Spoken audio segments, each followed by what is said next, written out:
Praise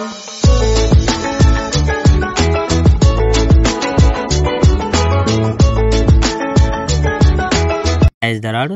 ప్రభు అయిన యేసుక్రీస్తు వారు ఈరోజు మనకు అందిస్తున్నటువంటి వాగ్దానం రోమీలకు రాసిన లేఖ 1వ అధ్యాయం 17వ వచనం. నీతిమంతుడు విశ్వాస మూలముగా జీవించును.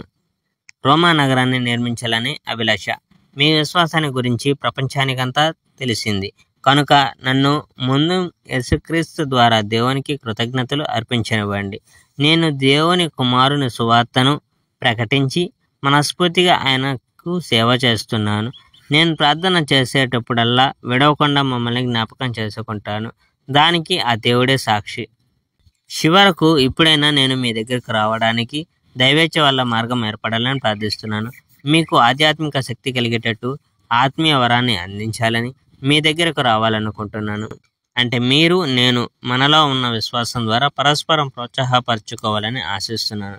సోదరులారా, నేను మిగతా యూదులు కాని వాళ్ళ నుండి ఫలం పొందినట్టే మీ నుండి కూడా ఫలం పొందాలని మీ దగ్గరకు రావాలని ఎన్నోసార్లు అనుకున్నాను.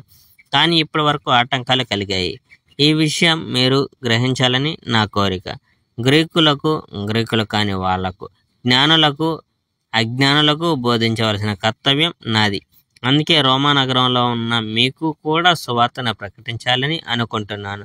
సువార్త విషయంలో నేను సిగ్గుపడను, ఎందుకంటే విశ్వాసమున్న ప్రతి ఒక్కరికి, అంటే యూదులకే కాక ఇతరులను కూడా రక్షణను కలిగించే దేవుని శక్తి అది.